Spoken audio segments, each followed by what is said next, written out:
bwawe wabyisanzemo sebya wabyisanzemo uranabyumva ariko utinye satani na karande datinye igifaransa cyiza datinye icyongereza cyiza datinye ikinyarwanda karande datinye urwaye amavunja karande datinye ugendera muri jipe karande datinye umukobwa mwiza karande datinye umusore wateruye ibyuma karande datinye amashuri menshi karande datinye aho utuye muri karitsiye utuyemo karande datinye urwego urimo n'urwuvamo rero nyemerera tugendane hishuka y'amabanga ari mu bwiru bwa satani utuma uyu munsi utabasha gutera imbere ngo ugire ahantu ujya.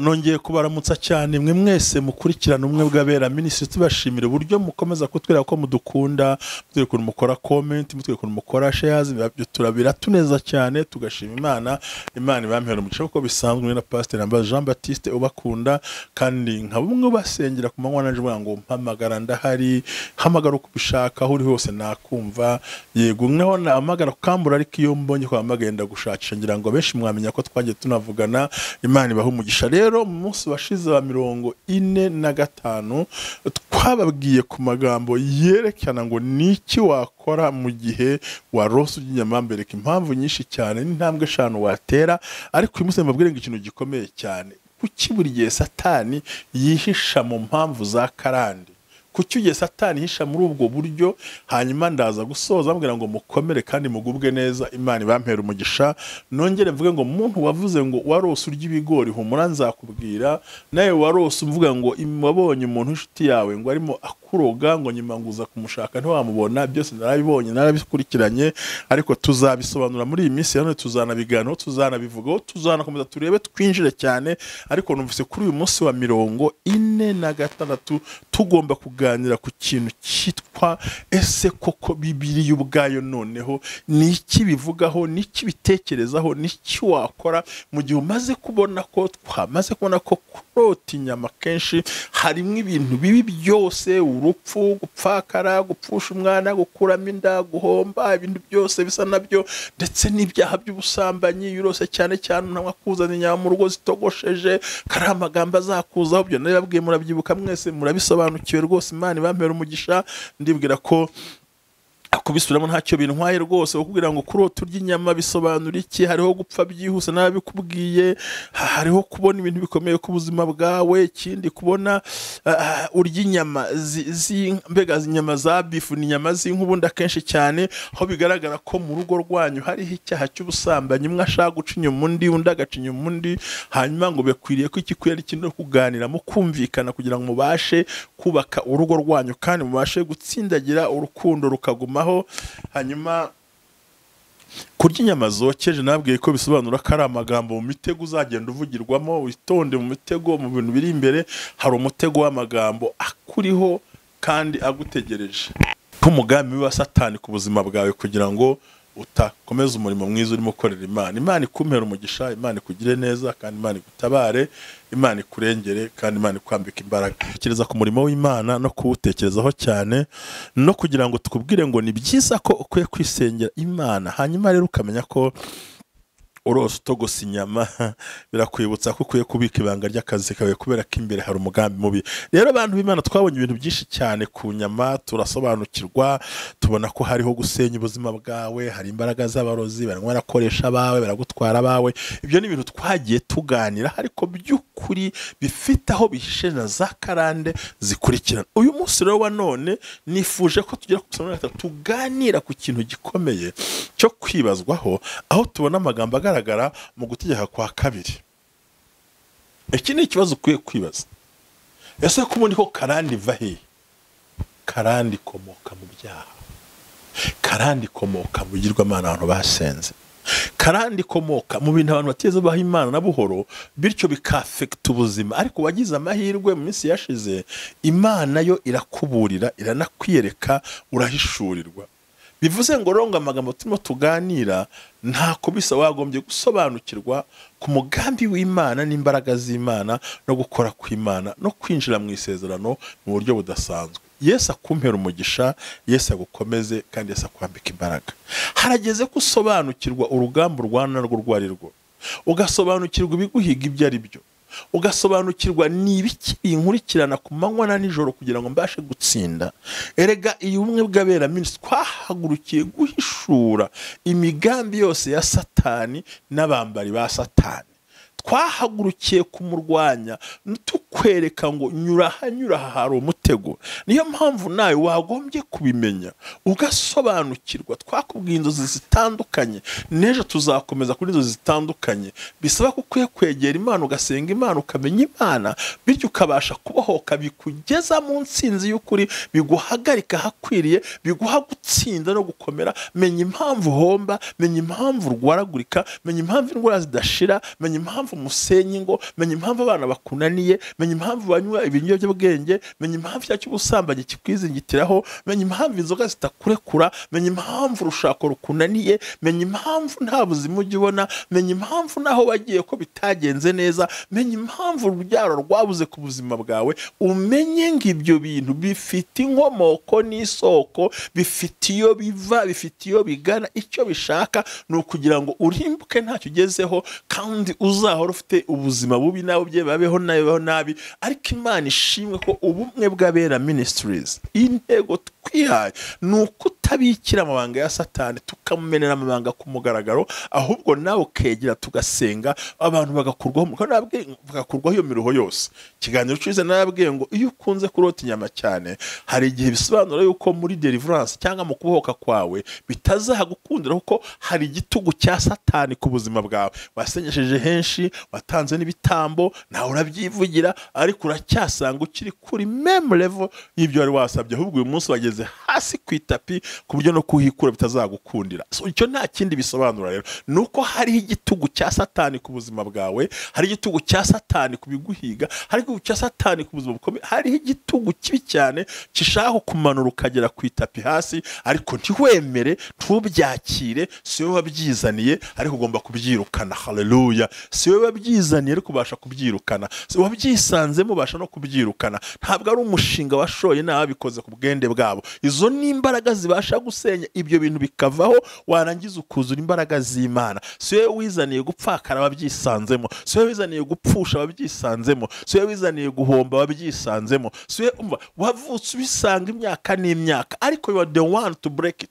Ni wowe wenyine ufite izo mbaraga zo kubisenya mu izina rifite imbaraga rya Yesu. Hoteli mandikalaba. Ndimo ndakubwira ngo wowe unkurikira muntu w'Imana, wumvira ijambo ry'Imana, wowe uri mu nyumva ukanyumva kandi ukantega amatwi, ndi imbere y'Imana ishobora byose. Narabwiye ngo iyo tukubwira kino kintu ni ukugira ngo umenye amabanga, kuki ndwaragurika, kuki mpfusha, kuki ntagira inshuti, kuki ntakaza abantu, kuki ntakaza abavandimwe, kuki abantu banyanga, kuki abantu batankunda, ese kuki mbagira neza bakangirira nabi, kuki mbabwira neza bakambwira nabi, kuki mbafasha bakantererana, kuki ukwiye kwibaza ibibazo byose ukabimanuka ukabitekereza. Kuki mbasura bo ntibansure, kuki ngira gutya bo ntibigende gutya, kuki batanyurwa, kuki iki kintu kimbaho, urimo urabyibaza, kuki ngira gute, ntacyo ntakorera umugabo, kuki anca inyuma, ntacyo ntakorera umugore, kuki anyanga, kuki abana banya. Ibyo byose ugomba twamaramaje.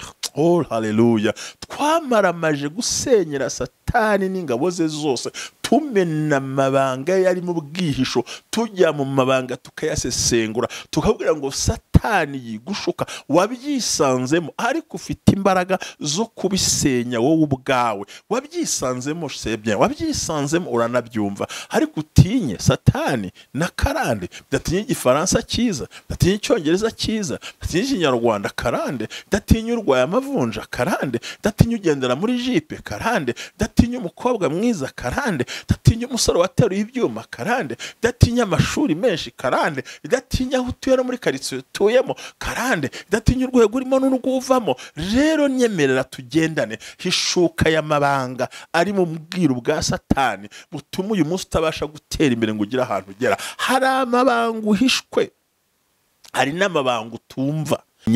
Nkuko ubusha twabwiye ngo Yesu yinjiye mu rusengero ngo asanga y'umugore ufite ubumuga umaze imyaka 18 adasiba repetition, adasiba korari, adasiba ijambo ry'Imana, adasiba gutanga icya 10 n'amaturo. Undi munsi Yesu asubira mu rusengero, ayo magambo muzayasome, asanga y'umuntu urwaye abadayimoni ariko yicaye mu rusengero, nta mushumba wabibonye, nta pastor wabibonye, nta mutambyi, nta mureba wabibonye, ngo ariko Yesu yinjiye abona umuntu ko afite abadayimoni kandi yajyaga mu rusengero. Karande nta kitinya, inkurikizi nazo zitinya, zirinjira zigasesera. Undi munsi Yesu urangajya mu rusengero, ngasanga y'umuntu wanyunyutse ukuboko, agendana ubumuga bw'ukuboko. Babwire bavandimwe, hari umugore wamusanze mu nzira ava kuva amaraso adahagarara, ngo abavuzi baragerageza biranga, abandi barakora biranga. Nagira ngo ubwire ngo kubusenga wuzura umwuka wera uvuga mu ndimo hanura ntibikuraho karande yakwirukankana, cyane ko ibyo urimo si ibyo wizaniye, ibyo urimo n'ibyo wibonamo, cyacyo ubusama gitagushiramo,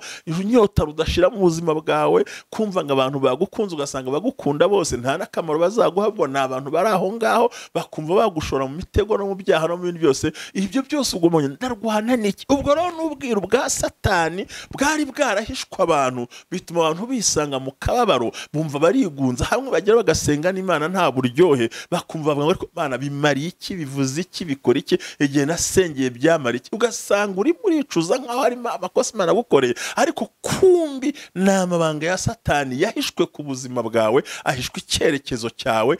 Wisanga ahantu h'umubabaro, wisanga ahantu h'amarira, uryamye mu nzu nziza muri Amerika ariko urimo urarira, uryamye mu nzu nziza muri Canada urimo urayiriramo, utwaye imodoka amarira arimo aramanuka ku maso yawe, umva urarya neza ukabiriramo rwose, utuye i Kigali, utuye mu mashato, ugendera mu modoka iryoshye, ukora akazi keza, ariko amarira ufite n'amaganya ufite n'umutima wabaye uyu munsi wa none, wumva n'ibyo utunze wabireka ariko ukibonera amahoro mu mutima. Rero karande na Satani n'abadayimoni ikintu cya mbere ni ukubangamira amahoro yo mu mutima no kugukura mu byizigiro n'ibyiringiro. Kandi ntazakoresha ibiti, akoresha abantu, akoresha inshuti, akoresha abavandimwe, akoresha uwo mwubakanye, akoresha uwo mwasangiye, akoresha uwo muganira, akoresha uwo mu itorero, akoresha abo hanze, kugira ngo akudestroying, kugira ngo akunanize, akwambura imbaraga wumva ucogoye. Ariko ndagukomeza nkubwira ngo mu ijuru hari Imana ishobora byose, mu ijuru hari emini wandala basike, mu ijuru hari Imana ifite ubushobozi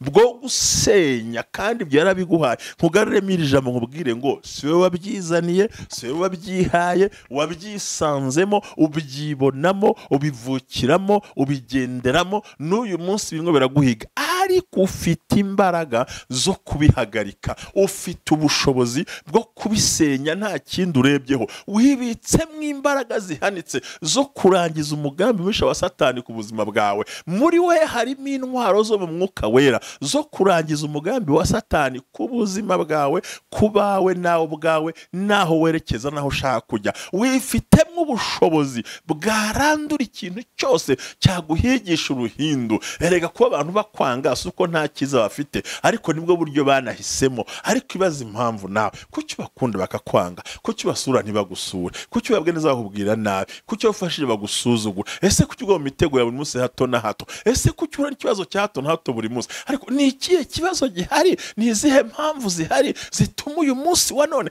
buri gihe wisanga uri down, hasi, wajya kuzamuka hasi, wavuga hasi, ugasanga buri cyose uramanutse hahandi. Wibaza ngo ariko nasengeye iki, nkorera iki, bimariye iki, navuze iki? Ibyo byose iyo ubyibaza ujya wibwira hari kuri mukuri, nyamara nta kuri urimo, ahubwo utsikamiwe na za mbaraga, utsikamiwe na za mbaraga z'abarozi, utsikamiwe na za mbaraga z'abagome, utsikamiwe n'abadayimoni baguhiga, utsikamiwe n'imyuka mibi ishaka kukurangiza ngo uveho. Ariko amahirwe uyu munsi wa none ufite, hari Imana ishobora byose, hari Imana y'inyembaraga, hari Imana ikora ibitangaza, hari Imana irema, hari Imana yumva, hari Imana ikora, hari Imana ishoboye, hari Imana y'icyubahiro, hari umugambi Imana muzima, hari gukora kw'Imana kuzima. Kandi wowe ubwawe ifite nk'ubushobozi bwo kurangiza ibyo bintu, kuko ntabwo twahawe umwuka w'ubwoba, twahawe umwuka w'imbaraga wo gusenya, kurandura, kuvanaho no kwigiza. Turi mu butware bw'uburyo bwose. Yesu akugira neza cyane mukozi w'Imana. kumva nagutse kuri uyu munsi wa 15 ndagutse mu mutima hamwe nkubwira ngo wabyisanzemo si ibyawe, ntabwo ni intwererano za Satani yaragutwerereye, akurundaho amateka y'abasona basokuru n'abanyoko wanyu, akurundaho amateka y'abanyogosenge n'iki byose. Wisanze muri divorce utarayitekerezaga, wisanze mu bukene utarabutekerezaga, wisanze mu rwaho utarabutekerezaga, wisanze mu ngorane za kera. Ariko nkubwiza ukuri hamwe no gusenga Imana no gukurikira umwe bw'abera ministries, biragira ngo utangarize ko ufite imbaraga zo gusenya ibyo bintu. Muri we hari nk'ubushobozi, muri njye nawe hari nk'ubushobozi bwo kurandura iyo karande, kuvana mu nzira imigambi y'abadayimoni, gusenyera Satani no kumukura mu nzira, no kumubwira ko adafite ijambo na rito ku buzima bwawe, ukamubwira ngo no, ndatangaza impinduka, ndatangaza ubuzima, ndatangaza icyerekezo, ndatangaza guhagarara n'Imana, ndatangaza ko hari icyo Imana yakora. Izo nizo mbaraga zonyine twabera twibitseho zitwemeza ko hari umugambi Imana ku buzima bwacu. Rero mukozi w'Imana wo nkurikiye, mwene data aho uherereye, karande ntigira isoni. Wa muntu we, karande ntigira isoni, kishaka nuko uzagira isoni. Karande ntawe itinya kuko shaka kugira ngo nawe uzatinya ivemo,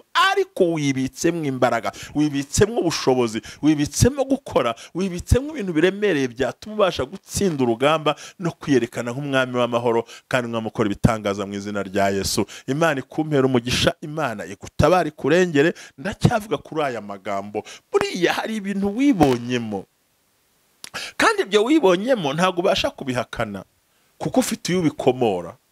Rimwe na rimwe ushobora kuba utanabizi kuko si benshi basanze ababyeyi bakiriho. Tuzi ko hariho imfubyi, hari abana batazi ababyeyi babo, hari n'abantu bakuru batazi ibisekuru byabo, hari n'abantu batazi amateka y'ubuzima bwabo. Yahubwira ati nge navukiye Uganda kandi yaravukiye mu Rwanda atabizi. Hari abantu batazi ubuzima deeply, ubuzima bwabo hamwe na famille bataziranye. Ibyo rero ni ingaruka wisanzemo, ni ingaruka wibonyemo, ni ingaruka ziguhagurukiye, ni ingaruka zikurwanya. Uratwara imodoka ukagenda uri kurira, ujya kuri moto ukagenda uri kurira, uyu munsi nta munezero ufite, nta kintu kimwe wicaranye ngo unezerwe. Ariko si wowe nawe, ahubwo ni za mbaraga mbi za karande zakomotse ku buzima bwawe, ziza zikwata kutabibonye, ziragushorera, ziragutwara, zirashaka kurangiza uyu munsi wa none. Ariko ntibishoboka kuko hari imbaraga. It is a power of the Holy Spirit. It is a power, oh hallelujah, ishobora guhindura ikintu cyose uyu munsi wa none.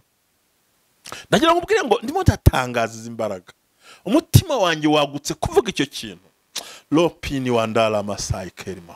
Wabyisanzemo si ibyawe, ubyibonamo si ibyawe, diabete si yawe, kituntu si cyawe, sida si yawe, mwijima si wawe, patite C si yawe, patite B si yawe, isukari si yawe, kurwara imitsi si ibyawe, kumugara si ibyawe, kubana abantu si ibyawe, ahubwo wabyisanzemo. Satani arakuribata. Ariko nkubwiza kuri uyu munsi ndatangaza nti there is a power of the Holy Spirit that can change everything in your life. Hari imbaraga z'Imana zahindura ibintu, zigakora ibidasanzwe, kandi izo mbaraga zirahari zo gusenya ibyo bihome, kubirandura no kubirangiza, kubyirukana no kubijugunya. There is a power.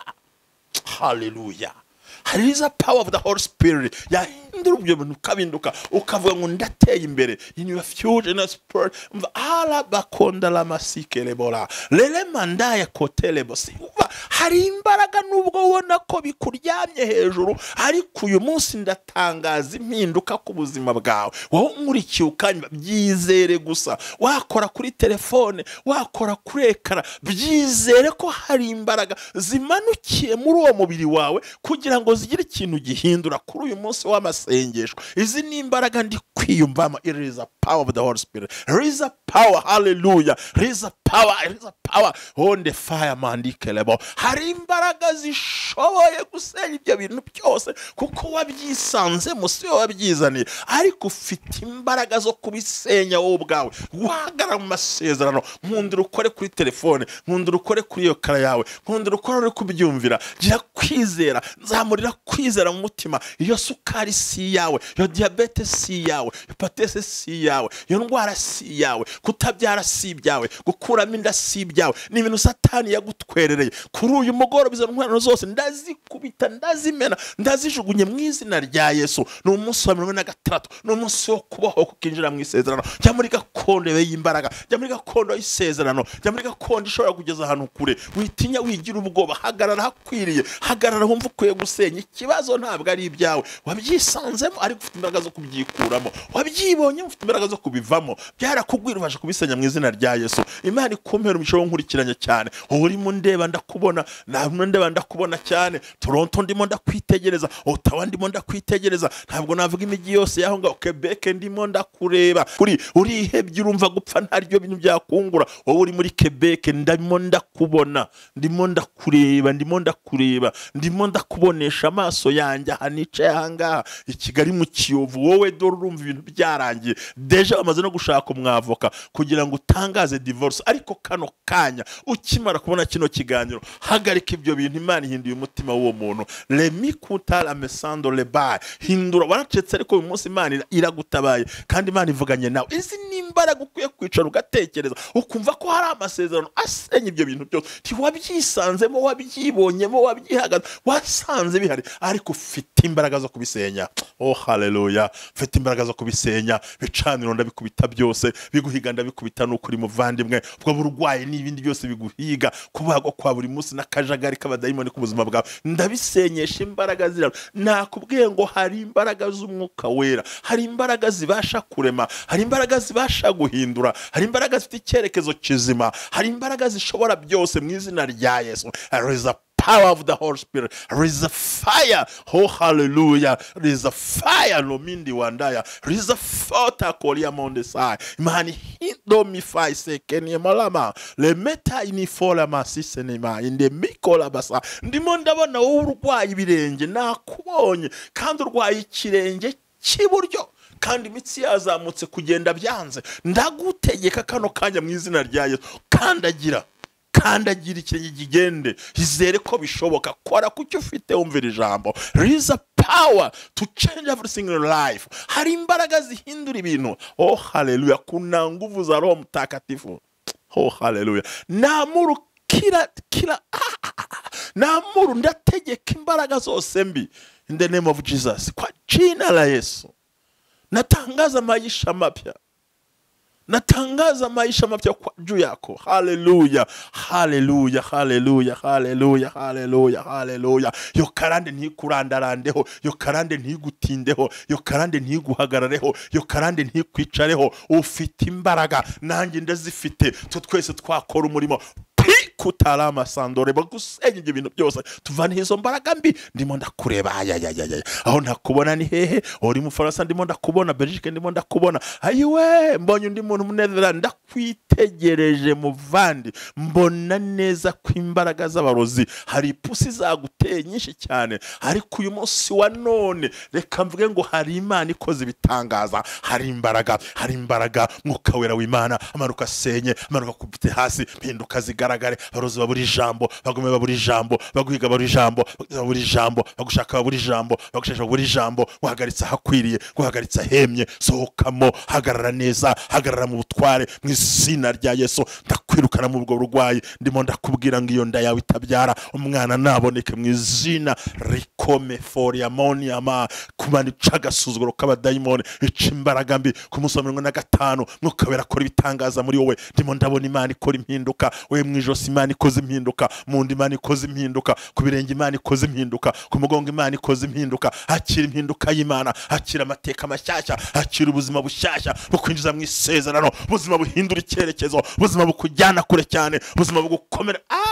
Imana ishimwe cyane. Reka mvuge ngo Imana iri mu ruhande rwawe, Imana iri mu ruhande rwawe. There is power, there is power, there is a power of the Holy Spirit, there is a power. Oh haleluya, haleluya. Ndarwanya imbaraga mbi zikurwanya, zikubuza gutera imbere. You are prospering. Igomba kugera kuri gahunda, famiye yawe ikagera kuri gahunda. Imana iguhe icyo uyifuzaho, Imana iguhe icyo uyishakaho. Hagarara mwanya mwiza wo gusaba, hagarara mwanya mwiza wo guhinduka, hagarara mwanya mwiza wo guhindukira, hagarara hakwiriye. Rikutara masinde lebosa ende for your money wa alekota mini wa. Urwaye urubavu rw'ibumoso, umva ko Imana ivuganye nanjye. Uherero ntabyo uzongera kumva. Imana yahinduye. Satani yari yagambiriye kugira ngo utabyuka, ariko Imana ibikuyeho. Rega ndacyavuga, Imana irakurinze mu kazi ukora, akagambane kari mu buroka Imana igakuyeho. Uyu munsi kora urambije kandi wemye, kuko hari imbaraga zo kwicaza aho hantu, hari imbaraga ziguhagazeho. Iyo karande nta jambo ifite, iyo karande ntaho yazakutwara, nta nubwo bufite humura. Ubwo nabwo ndabwirukana aka kanya mu izina rya Yesu, kuko hari imbaraga zikora, hari imbaraga zirema, hari imbaraga zivuga, hari imbaraga zitabara, hari imbaraga zikomera. Haleluya! Umva isengesho rikomeye ry'Imana kuri uyu munsi wa 46. Imana mwese ngo mbasengere gusa babwire ngo iyo karande yakurwaho, kandi Imana yakora ibitangaza. Imana ishimwe cyane. Erega birigaragaza neza cyane. Igiye kwa Mugutera kwa 2 cyangwa se ukareba mu Mugutera kwa 2:28 murongo wa 59 avuga ngo Uwiteka azaguteza indwara kubera ibyaha, ngo kandi indwara zizakomoza bakarande wowe n'abana bawe, ngo kandi Uwiteka azaguteza indwara zikomeye, ngo kandi azakuroye ngo uzatuba uzamuke kuko hariho icyaha. Bahebwiraga abana b'urubyiruko basekuruza babwira ko hari indwara. Uyu munsi indwara urwaye harahiva, ibyo bana nabyo haraho biva. Ni ibintu bikomeye cyane. Muri Mariko wasanga izo karande ngo zikomeze barandarande ngo bajugunye ukuri kw'Imana. No bakorisayo nuko yasobanura ngo karande zimere gutyo. Umva ni karande z'indwara zikurikirana, avuga ngo nzabateza. Niho nabwiye cyageni hariho karande hisha mu bya, nzabateza indwara z'uburyo bwose kugeza zabamaraho. 28:59 taratu bakavuga ngo kandi indwara twifuza zizakuzaho. 60 nayo akasobanura 61 murongo 31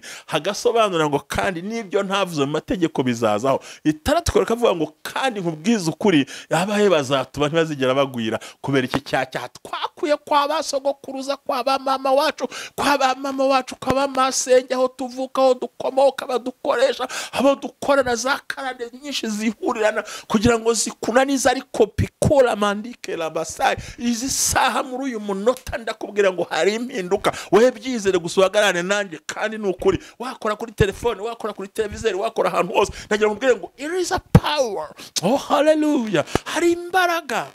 Kuna nguvu za Roho Mtakatifu, kuna nguvu za Roho Mtakatifu za kukimbia kila pepo in the name of Jesus, zo gusenyera Satani ibihome byose. Akira imbaraga, akira gukira, akira gutabara, akira isezerano. Imana niko igikora. Imana iri mu ruhande rwawe. Uyu munsi ntugire ubwoba, uyu munsi nturire. Imana iravugana nawe, irimo irakorana nawe, iguhaye uburyo, iguhaye icyerekezo.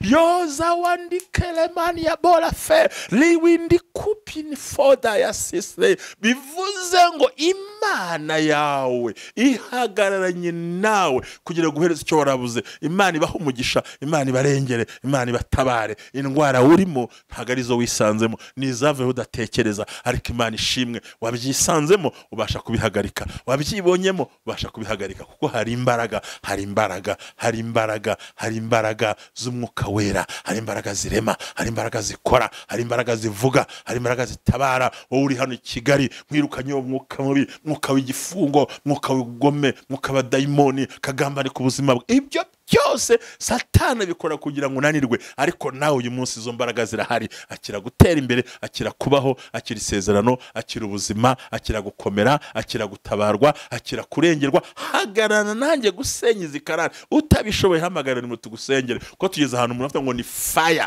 tugeze mu muriro udasanzwe. Ubu ruvuga ngo icyumweru gitaha tuzahita fire week, kubwo kugira gute, kubwo kuri channel yacu no ari umuriro w'amasengesho gusa dusenga, uko abantu barumvise sengana natwe bari natwe muri byose. Kandi Imana iguhe umugisha, n'umuriro utwika. There is a power, there is a power of the Holy Spirit. Kuna nguvu za Roho Mutagatifu, hari imbaraga z'umwuka wera zikujyana aho hantu wabyisanzemo, ariko ntago wabyihamagariye, ariko wabyisanzemo. Uruwa mbere yo gufatanya ukabisenya kandi bikakuvaho. Akira kubaho, akira kurengerwa, akira kwinjira mu isezerano ryawe, akira ubutware budasanzwe Imana iguhaye. Iguha ijambo aho waryamburiye, iguha agaciro aho wagatakarije, iguha ingufu aho waziburiye, iguha urubyaro aho waruburiye, iguha ubuzima aho wabuburiye, iguhe kubaka, iguhe gutaba, ihagarane nawe, igutsindira. Kandi nimo ndabireba Imana irabikoze we. Lemikola masando lebosia lemekia folaba ayiwe murambe barira ni kumwuka yantegetse. Ndi kumva imbaraga z'Imana zikora umurimo. Ndimo ndabona abantu babohokera mu buryo butandukanye. Hari ahantu wari utegereje kugira umunsi maze ngo genda ugeyo, genda udepose, genda ukora ibyo bintu, wicika intege. Satani yikubeshya yigukanga, hari imbaraga zo kubikora, hari imbaraga zikomeye, hari uburyo budasanzwe Imana igiye gukora nk'ibitangaza, kandi ugiye kwinjira muri gakondo yawe nta muntu ugukomye mu nkokora. Injira muri gakondo, injira mu isezerano, injira mu bukwe, injira muri mariage, injira mu nzu yawe, injira mu masezerano, injira hakomeye. Karande wayisanzemo ariko ugomba kuyihindura. Turahagaze kuri uyu munsi wa none wo kubomora imbaraga z'abadayimoni, gusenya, gutwika, kurandura, gusetereza, kujugunya, kunaga, gushikuza, kuvuma, guta no kunaga iyo kure. Dukubita imbaraga mbi z'abadayimoni. Karande yiza karakajya, turayishikuza, turayinaga, turayijugunya, turayitwika, turakubita ikirere cyose. Masezerano yinjiremo, winjira hakwiriye, ukwiye kwinjira, winjire mu gutabarwa uyu munsi wabuze ijambo rihabwe, kandi domiko warabasi, kandi ugira imbaraga ahantu hose mu izina rya Yesu. Wewe wari very weak mu buzima, kumva urwaye, ndagutabariza kumaze gukira indwara mu izina rya Yesu. Mavuta y'Imana aze kuri wowe, mavuta y'Imana kubo ariko Mana we ndabonye umuntu warigiye kubaga Imana ihise bikuraho burundu. Bakubaza rimwe ntago bazongera, Imana irabyikemuriye, Imana irabikoze, Imana irakuruhuye, guhaye kunezerwa, kuvanye ku gisasiro, kuvanyaho bikuwe n'imandika yarabase. Imva ibi byo ni bisanzwe kandi Imana ijya ibikora. Murakoze Imana ibampera umugisha. Day46 twagakomeza nje ariko nuko bigenze. Mugira umugisha w'Imana, mugira imbaraga z'Imana, wongera winjiremo, zamuka gakeya, korana n'Imana, hindura ibyo byose. Muri wowe hari imbaraga zikomeye, kandi nusha uhamagare tugusengera Imana. Reka mvuge ngo Imana iri mu ruhande rwawe. Reka mvuge ngo Satani yakwibeshyeho iminsi myinshi, ngo tugomba kumusenyera aho yanyura hose, mu buryo bwose, mu nzira zose, kuko twahagurukiye kumena amabanga ye tudaciye ku ruhande. Ibyaduteza biramureba, imitego yiramureba, ntibizaduhagarika. Nkubwire ngo ugomba kubohorwa uwo mugozi mu izina rya Yesu. Abana bagomba kubohoka, umugabo akabohoka, umugore akabohoka, umusore akabohoka. Hari icyerekezo tugomba kwinjiramo. Gusa ndagusaba ngo fatanya nanjye gusenga mu cyumweru gitaha, aho tuzinjira mu cyumweru cy'umuriro uhindura ibintu. Muri ruhindura ibintu muri ya masengesho yacu. Murakoze Imana ibampera umugisha, maga umugisha n'Imana. Shalom. Twasenzemo hagati. Imana yampera mu izina rya Yesu. Murakoze. Mwari kumwe na Pastor Jean Baptiste, ubumwe bwa Ministries. Turabakunda cyane. Bye. Shalom na hejo.